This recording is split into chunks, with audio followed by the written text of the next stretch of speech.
guys, I'm Prodigy from Airsoft Team Kilo23. It's been a while, but it's not every day that I actually get a new gun. I've done reviews on these before. This is the Combat Machine M16 Raider. Now, short barrel, looks like an M4, but it's really an M16. This guy picked it up for about $150. Now, I maintain, combat machines are the best bang for your buck. I've worked on so many of these, and I love them to death. They're worth every penny of what you pay for them. Now, this guy, super lightweight, somewhat balanced. It is a little back heavy just because the entire body is plastic, but we'll get more into that later. This version does come with a plastic rail system and a crane stock.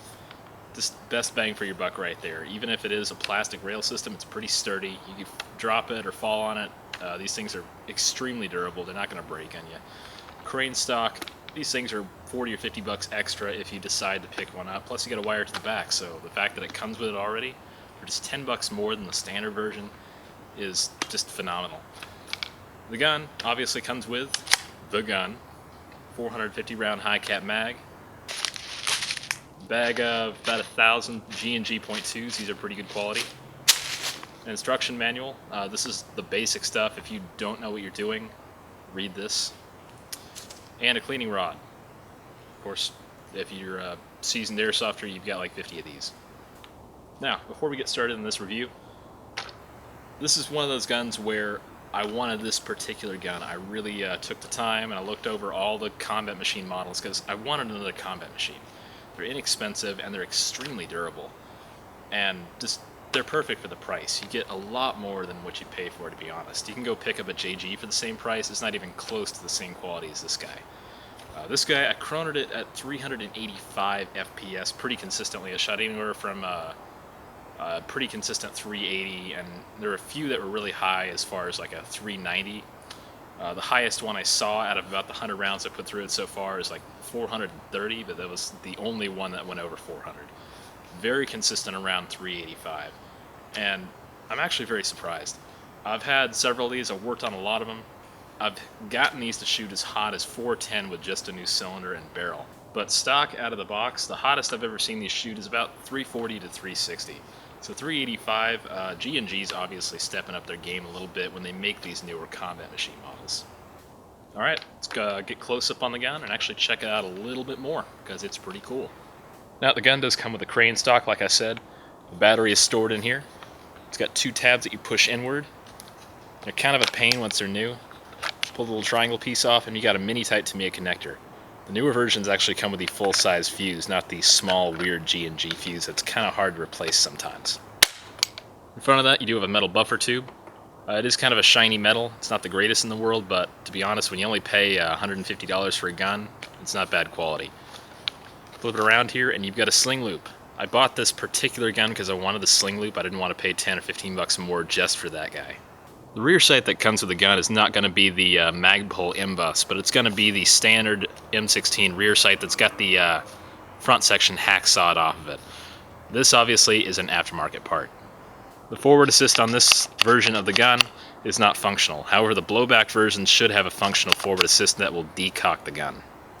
The selector switch on the combat machine is actually really nice. Clicks into place very audibly, and it stays there too. It's not going to rock back and forth like some of the cheaper brands. Magazine release works just like any other. Press it, pops right out. There's not a lot of mag wobble there. It's pretty nice. As you can see, G&G has put their combat machine logo on here, and it looks pretty nice. Charging lever on this gun, just for show, doesn't do anything. Moving up the gun a little bit.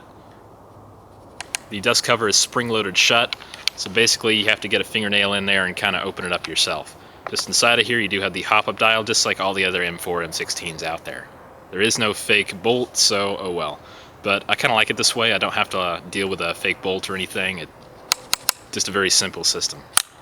Pistol grip on this gun is the Tango Down style. I really like this. It's a little different from your standard M4, M16 grip. The rail system is flush with the upper receiver rail, so you can mount your optics on there without a problem. The rail system on this gun is actually plastic. It's about the same plastic as the body. It's pretty thin, it's not super amazing, but it's very sturdy, it doesn't wobble at all. And I elected to install this Magpul angled foregrip on here. It allows me to grip the gun pretty nicely. You do have a sling loop on the front, but I'm probably going to punch this pin out and remove it because I'm just going to use a 1-point sling on this gun. The front sight is adjustable for height only, so elevation. The orange tip isn't the highest quality plastic, and they're kind of a pain to get off, so I would honestly just leave it there and probably paint it, which is what I'm going to do. Alright guys, that about wraps it up for the G&G Combat Machine M16 Raider.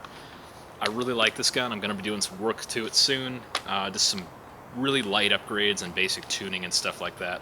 Probably going to paint the tip and replace a few of the external parts.